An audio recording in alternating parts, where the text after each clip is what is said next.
Hai para pecinta film, pernah nggak kalian terbayang apa jadinya jika terdapat sebuah wabah misterius yang membuat semua orang di dunia menjadi gila?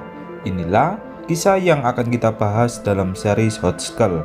Series ini dirilis pada tahun 2022 dan series ini dibintangi oleh aktor maupun aktris terbaik seperti Usman Sonan, Hassal Subasi, Shevket Koru, dan beberapa aktor maupun aktris terbaik lainnya. Series ini terdiri dari 8 episode, yang mana saya akan membaginya menjadi 4 part. Dengan demikian, setiap satu partnya terdiri dari 2 episode. Baiklah, tanpa berlama-lama, langsung saja kita masuk ke pembahasannya.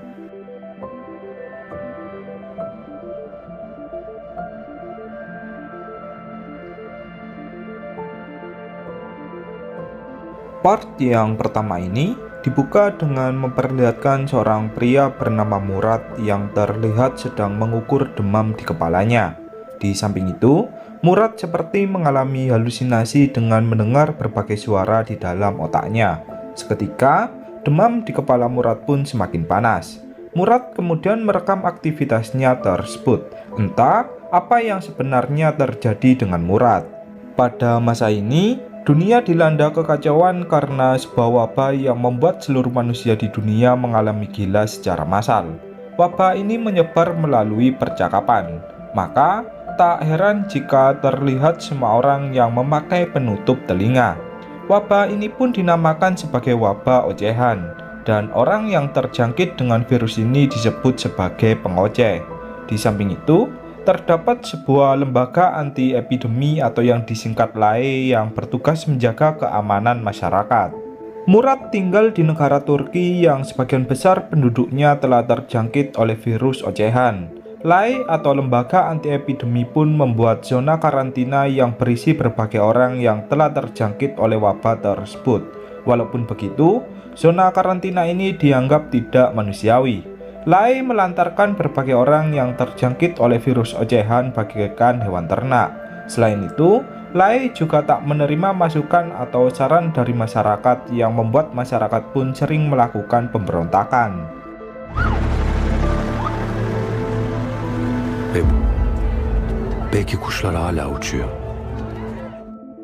Kembali ke Murad, saat dia sedang melewati tempat pemberhentian bus, dia pun melihat seorang wanita cantik yang membuat hatinya pun merasa jatuh cinta. Murad ingin sekali berkenalan dengan wanita itu, akan tetapi dia belum memiliki tekad yang cukup kuat. Murad kemudian berteriak dan mengatakan jika tak ada bus yang akan lewat di tempat ini. Wanita itu pun hanya diam saja dan tak memperdulikan Murad. Murad pun berpikir jika wanita itu tak mendengar ucapannya karena dia menggunakan penutup telinga. Dengan rasa kecewa, Murad pun melanjutkan perjalanannya untuk pulang ke tempat tinggalnya. Saat tiba di dalam apartemen, Murad menyempatkan mampir ke salah satu kamar kosong untuk mencari sebuah buku yang akan dia baca nantinya. Setelah mendapatkan buku tersebut, Murad pun berjalan menuju ke kamar apartemennya. Setibanya di kamar apartemen, Murad disambut oleh ibunya yang bernama Emel yang sedang membaca koran. Emel pun mengatakan kepada Murad jika mereka kehabisan sabun. Emel pun menyuruh Murad untuk pergi membeli sabun. Karena takut durhaka terhadap orang tua, Murad pun langsung menuruti perintah ibunya.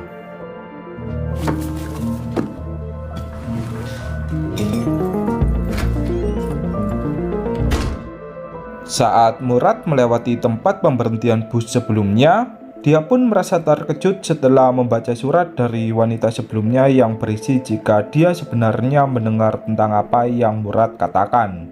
Murad pun seketika merasa senang karena merasa jika wanita yang ditemuinya sebelumnya telah membalas perkataannya walaupun tidak secara langsung. Saat Murad telah tiba di supermarket, dia melihat seorang wanita yang memarahi salah satu anaknya karena tak mau memakai penutup telinga. Di barisan antrian, seorang wanita berbicara kepada Murad dengan kata-kata yang ngelantur atau tak nyambung. Pemilik supermarket yang melihatnya pun langsung mengaktifkan keamanan karena orang yang berbicara dengan Murad adalah si pengoceh.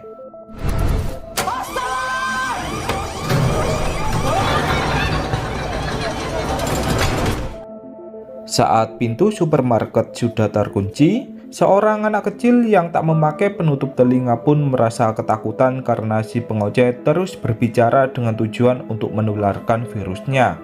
Murad yang merasa tak tega pun langsung memberikan penutup telinganya. Murad berusaha sekuat tenaga untuk mengeluarkan anak kecil itu dari supermarket. Setelah berhasil mengeluarkan anak kecil tersebut, Murad berusaha mencari jalan keluar dari pintu belakang. Anehnya, walaupun si pengoceh terus berbicara kepada Murad, Murad pun seperti tak terpengaruh oleh si pengoceh. Seharusnya, jika seseorang mendengarkan ucapan dari si pengoceh, dia langsung mengalami halusinasi dan terpapar oleh virus ocehan. Namun, Murad tak mengalami hal itu. Dengan demikian, dapat dikatakan jika Murad memiliki kekebalan dari virus ocehan. Beberapa waktu kemudian, pasukan Lai dikerahkan ke supermarket untuk menyelidiki tentang kejadian sebelumnya. Pemimpin pasukan Lai yang bernama Anton pun mendapatkan informasi dari berbagai orang jika terdapat seorang pria yang tak terpengaruh oleh si pengoceh. Anton pun merasa terkejut dan berniat menyelidikinya lebih lanjut. Beralih ke Murad, ketika Murad telah tiba di apartemennya, kepalanya pun mengalami demam seperti di awal cerita sebelumnya. Ternyata, walaupun Murad tak terpengaruh oleh virus ocehan, dia tetap merasakan efek samping ketika terjangkit oleh virus ocehan dengan merasakan demam di kepalanya. Hal ini tak berlangsung lama. Demam di kepala Murad akan kembali normal dalam hitungan menit. Beralih ke Anton atau pemimpin pasukan Lai sebelumnya, terlihat Anton yang mengendap-endap saat mendatangi salah satu rumah di zona karantina. Anton seperti memiliki rahasia yang sedang dia sembunyikan. Anton kemudian menghubungi salah satu temannya untuk menginformasikan jika dia menemukan seorang pria yang kebal terhadap penyakit ocehan. Teman dari Anton pun langsung merasa terkejut dan menyuruh Anton untuk segera mencari pria itu. Keesokan harinya, terlihat Anton yang mendatangi tempat kerjanya atau Lai. Di kantor Lai, semua orang diperiksa satu persatu tanpa memandang jabatan. Pemeriksaan ini dilakukan dengan menyuruh seluruh anggota Lai untuk berbicara di depan kamera CCTV. Apabila ada yang berbicara dengan kata-kata yang tak nyambung, maka dipastikan orang itu telah terjangkit oleh virus ocehan. Ketika Anton akan memasuki ruang kantornya, dia dihampiri oleh bawahan kepercayaannya yang bernama Serhat yang mengatakan kepada Anton jika dia telah mengambil rekaman CCTV di supermarket sebelumnya. Di rekaman CCTV itu, Anton melihat Murad yang masih memiliki kesadaran walaupun si pengoceh terus berbicara untuk menularkan virusnya. Di lain sisi, terlihat Murad bersama ibunya yang mendatangi apartemen dari tetangganya. Tetangga Murad ini bernama Arif yang memiliki seorang ayah bernama Behzad dan seorang nenek yang bernama Makbul. Makbul sangat memohon kepada Murad agar membantunya menyembuhkan Behzad karena dia yang terpapar oleh virus ocehan. Makbul kemudian mengatakan tentang bagaimana kabar seorang ilmuwan atau sahabat Murad yang bernama Oskur. Sebab Oskur dirumorkan sedang membuat sebuah obat dari penyakit ocehan ini. Murad pun mengatakan jika Oskur telah mati dalam tragedi kebakaran di masa lalu. Arif pun langsung menyauti perkataan dari Murad jika Oskur belum mati. Arif bersikeras jika dia ingin menemukan Oskur untuk meminta obat dari penyakit ocehan agar ayahnya kembali sembuh. Murad pun langsung menasihati Arif agar mau menerima kenyataan jika Oskur telah mati. Namun, Arif tetap bersikeras jika Oskur masih hidup. Saat Murad akan pulang, Arif menghampiri Murad dan memberikan sebuah pil obat yang bergambar seperti tato di tangan Oskur. Arif pun mengatakan kepada Murad jika pil obat ini pasti ada kaitannya dengan Oskur. Seketika, Murad pun langsung teringat masa lalunya karena ulah Oskurlah Murad bisa kebal terhadap penyakit ocehan ini. Setelah sampai di apartemennya, Murad mengatakan kepada ibunya jika dia sudah muak dengan kepalanya ini karena terus mengalami demam walaupun dirinya kebal terhadap virus ocehan. Murad pun kemudian berniat mencari informasi tentang Oskur untuk membuat kepalanya menjadi normal walau nantinya dia tak kebal lagi terhadap virus ocehan. Saat pagi harinya, Murad langsung mendatangi Arif untuk meminta tolong kepadanya agar mencarikan orang yang bisa membuat identitas palsu. Murad berniat menyusup ke kantor Lai untuk mencari kebenaran mengenai keadaan dari Osgur. Di dalam kantor Lai, Anton masih terus menyelidiki tentang Murad untuk memastikan jika Murad benar-benar kebal terhadap virus ocehan.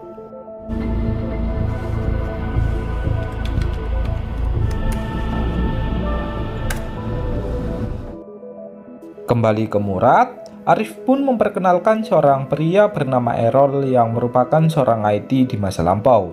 Arif menjelaskan kepada Murad jika Errol dapat membuat berbagai identitas palsu yang memiliki akses masuk ke seluruh wilayah di negara Turki. Namun, untuk tiap wilayah memiliki harga yang berbeda-beda.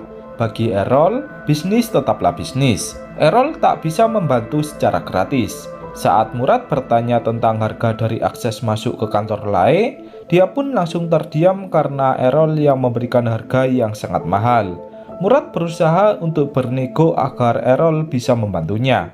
Pada akhirnya, Errol pun memberikan keringanan kepada Murad dengan status pembayaran secara hutang. Setelah transaksi sudah disepakati, Murad pun langsung mendatangi kantor Lai untuk mencari informasi tentang kebenaran dari Osgur. Saat Murad memasuki pos pemeriksaan, dia pun sempat sedikit panik karena pintu di pos tersebut yang tak kunjung terbuka. Di lain sisi, diperlihatkan Anton yang mendatangi atasannya yang bernama Fazil untuk menginformasikan tentang Murad yang kebal terhadap virus ocehan. Anton memiliki rencana jika Murad bisa digunakan sebagai subjek penelitian pembuatan obat. Namun, Fazil malah menyuruh Anton agar fokus saja terhadap pekerjaannya, yaitu menjaga ketertiban masyarakat. Fazil tak peduli dengan Murad walaupun dia kebal terhadap virus ocehan. Anton yang kecewa pun, dia tak memperdulikan atasannya.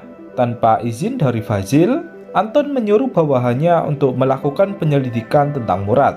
Sementara itu, Murad yang berhasil masuk ke kantor Lai, dia dihampiri oleh teman dari Errol yang menunjukkan tempat dari dokumen pribadi milik semua orang. Saat Murad mengakses dokumen milik Osgur, dia pun menemukan kejanggalan dari mayat Osgur yang telah terbakar. Osgur seharusnya memiliki tato di tangannya, akan tetapi bukti jasad dari Osgur menunjukkan jika tak ada tato di tangannya. Dengan begitu, dapat disimpulkan jika Osgur sebenarnya masih hidup. Saat Murad melihat dokumen miliknya, dia pun merasa terkejut sebab rekaman di supermarket sebelumnya kini ditambahkan ke dokumen pribadinya. Murad pun berfirasat jika pasukan Lai akan mencarinya karena mengetahui jika dia kebal terhadap virus ocehan.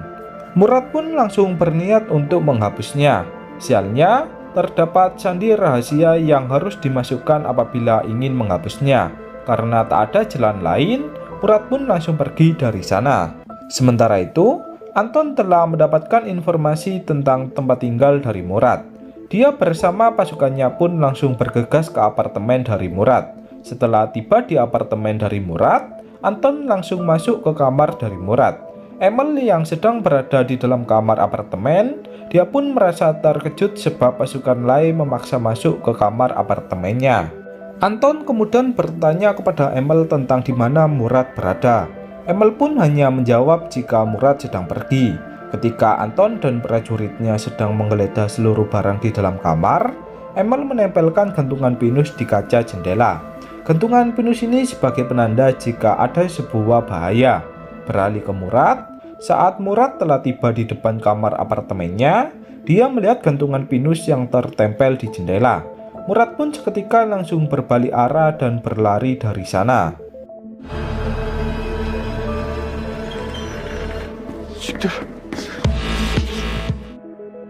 Beruntungnya, Murad berhasil meloloskan diri. Di dalam kamar apartemen, Emil diinterogasi oleh Anton agar menunjukkan tentang di mana biasanya Murad pergi. Akan tetapi, Emil hanya diam saja. Sementara itu, Murad yang masih terus berlari, dia pun sampai mengalami halusinasi dengan berlari di kutub es.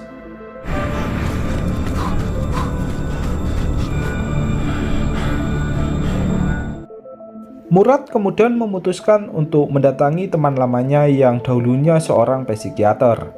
Saat tiba di rumahnya, Murad bertemu dengan seorang pria yang tak dia kenal.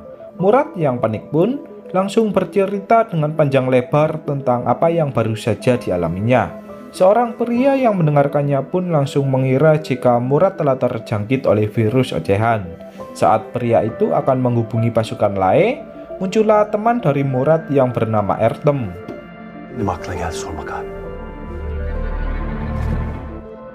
Di apartemen, Anton yang tak punya pilihan lagi, dia pun menyuruh pasukannya agar membawa semua barang milik Murad ke kantor Lae.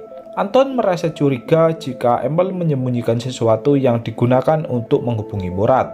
Sementara itu, di rumah dari Ertem, Murad bertanya apakah Ertem mengetahui tentang pil obat yang memiliki gambar seperti tato milik Osgur. Ertem pun menjawab jika dia pernah melihat obat itu di tempat pembuat tato.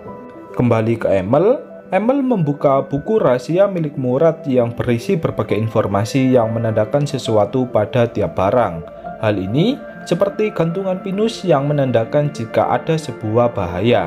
Di kantor Lae, Fazil memerintahkan bawahannya yang bernama Canan agar menyelidiki tentang tindakan Anton yang masih saja mengejar Murad. Fazil ingin tahu mengapa Anton bersikeras untuk mengejar Murad walaupun dia melarangnya. Kemudian diperlihatkan Anton yang mendatangi zona karantina melalui jalan rahasia. Anton sepertinya menyimpan sebuah rahasia yang tak diketahui oleh siapapun. Di zona karantina itu, terlihat berbagai orang yang telah terjangkit oleh virus ocehan. Mereka terus berbicara sendiri dengan kata-kata yang tak nyambung. Beralih ke Murad, saat Murad akan pergi ke tempat pembuat tato, terdapat ledakan bom yang membuat semua orang pun merasa panik. Di samping itu, terdapat sebuah spanduk yang bertuliskan agar mengingat Kocaeli. Sedikit saya jelaskan, Kocaeli merupakan sebuah tragedi di masa lampau ketika masyarakat menuntut keadilan ke pemimpin Lae atau Fazil. Pada waktu itu, seluruh masyarakat yang ingin menuntut agar Lae tak memperlakukan para pengoceh seperti hewan, mereka malah dihujani tembakan oleh pasukan Lae. Hal ini pun menimbulkan ribuan korban jiwa dari masyarakat yang sedang memperjuangkan keadilan. Murad pun menyadari jika spanduk Kocaeli itu sebagai penanda jika akan ada komunitas dari masyarakat yang akan bangkit kembali. Beralih ke Anton, saat Anton telah tiba di salah satu rumah, dia pun bertemu dengan seorang wanita yang mengatakan jika dia ingin berhenti dari pekerjaannya. Vallahi sen beni avuklatacaksın. Kusura kalma ama eziyet senin. Kembali ke Murad, setelah tiba di tempat pembuatan tato, Murad pun langsung masuk ke dalam rumah dan berniat mencari si pembuat tato. Dari arah belakang, Murad pun langsung diajar oleh seorang pria yang mengira jika Murad adalah si pengoceh. Murad pun berteriak dengan keras jika dia adalah teman dari Osgur. Pria itu pun kemudian bertanya tentang apa tujuan dari Murad. Murad pun menjelaskan tentang pil obat yang bergambar seperti tato milik Osgur yang katanya dijual belikan di tempat ini.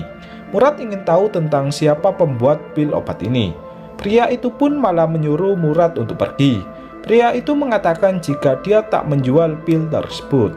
Dari pintu masuk, muncullah seorang wanita yang merupakan kekasih dari pembuat tato. Wanita itu pun langsung menyaut perkataan dari Murad dan mengatakan jika pil yang dibawa Murad berasal dari zona 6 karantina. Akan tetapi, wanita itu tak tahu tentang siapa pemilik aslinya.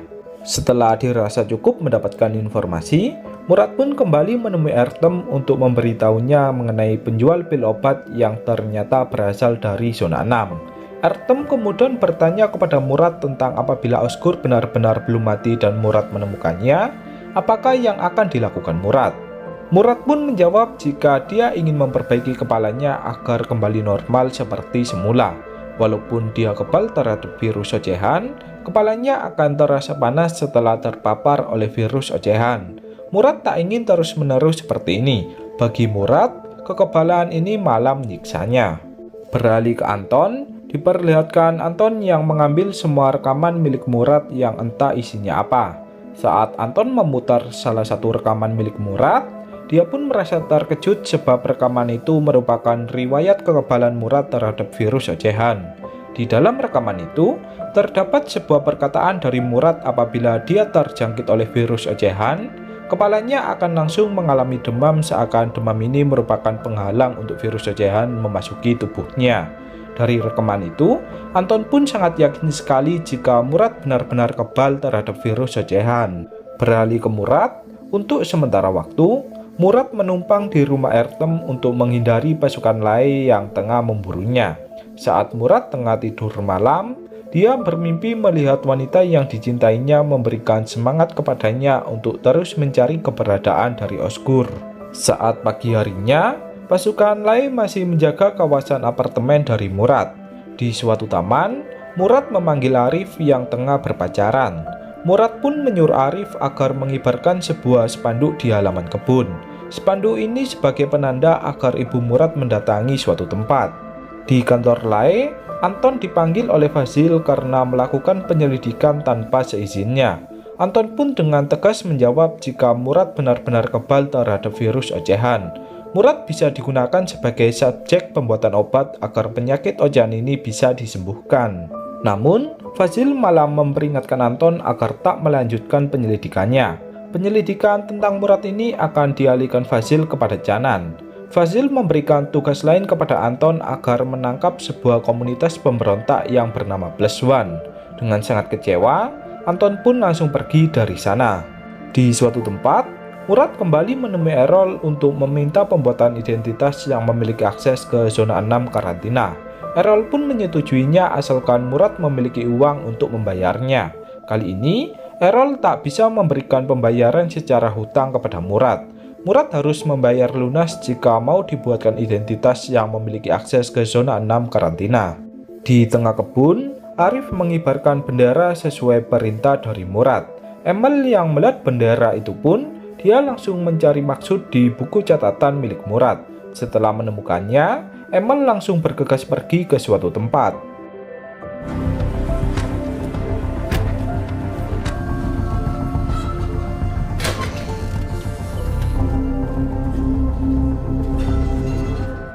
Sementara itu, saat Anton sedang melakukan penggerebekan terhadap komunitas Plus One, dia malah mendengarkan rekaman milik Murad yang menyebutkan jika Ertem adalah dokter pribadinya. Ertem tak bisa mengidentifikasi tentang kekebalan yang dimiliki oleh Murad. Anton pun langsung menyuruh Serhat agar melakukan penyelidikan bersamanya untuk mencari seseorang yang bernama Ertem. Anton akan melakukan penyelidikan pribadi tanpa seizin dari Fazil. Emil yang kembali bertemu dengan Murad, dia pun merasa senang karena Murad baik-baik saja. Murad menjelaskan jika dia akan pergi ke zona 6 karantina untuk mencari Osgur. Namun, Murad membutuhkan uang untuk membayar seseorang yang bisa membantunya ke zona 6 karantina. Emil pun menjawab jika dia tak memiliki uang sebanyak itu. Saat malam hari, Murad bersama Emil mendatangi rumah dari Arif untuk mengabarkan jika Osgur masih hidup. Murad pun berjanji kepada keluarga dari Arif jika dia akan mencari Osgur dan meminta obat dari virus ocehan ini. Namun, Murad juga mengatakan jika dia membutuhkan uang untuk bisa masuk ke zona 6 karantina. Makbul pun secara diam-diam memberikan tabungannya kepada Murad. Makbul memohon sekali kepada Murad agar segera mencari Osgur dan meminta obat dari penyakit ocehan ini.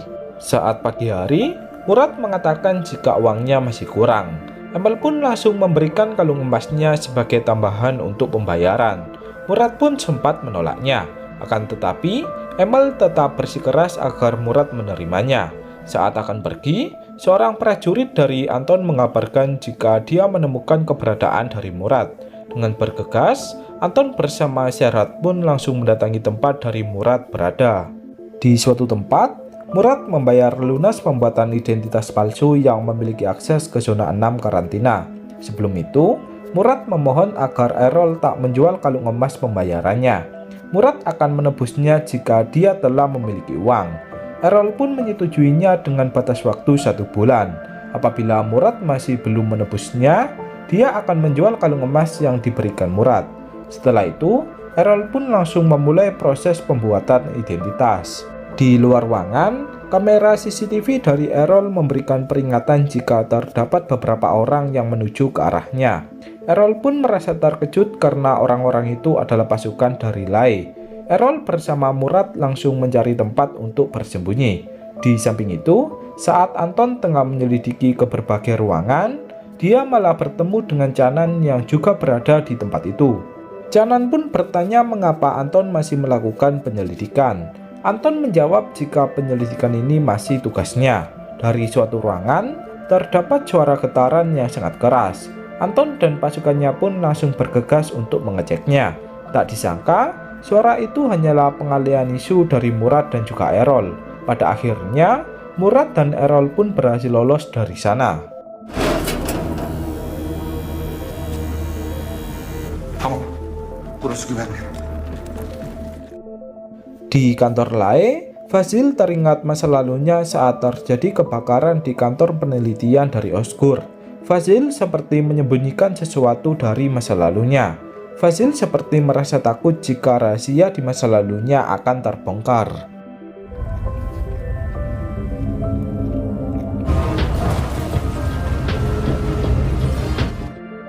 Di suatu tempat, diperlihatkan Anton yang mendatangi sahabatnya yang bernama Cevat. Anton mengatakan jika Murad yang diceritakannya benar-benar kebal terhadap virus ocehan. Anton sangat yakin sekali jika virus ocehan ini pasti ada obatnya. Kemudian, Anton pun meminta lilin ulang tahun kepada Cevat apabila dia memilikinya. Anton kemudian mendatangi rumah rahasianya dengan membawa kue ulang tahun di tangannya. Anton langsung memasuki salah satu ruangan yang entah tempat apa. Tak disangka, ruangan itu adalah tempat dari istri dan anak Anton berada.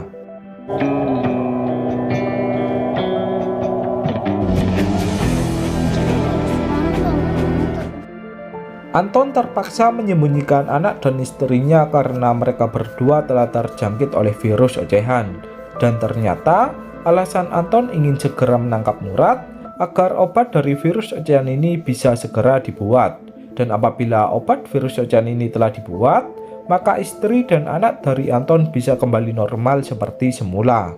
Di zona 6 karantina, diperlihatkan Murad yang mulai memasuki pos pemeriksaan. Dengan sedikit panik, Murad berjalan perlahan-lahan melewati para penjaga dari Lae. Di pagar pintu, Murad merasa terkejut karena melihat fotonya yang dipasang di seluruh pagar. Saat Murad merasa panik karena takut ketahuan oleh penjaga Lae, tiba-tiba terdapat seorang wanita yang ditemuinya di awal cerita yang langsung menggandeng tangannya. Dan kemudian, part yang pertama pun berakhir.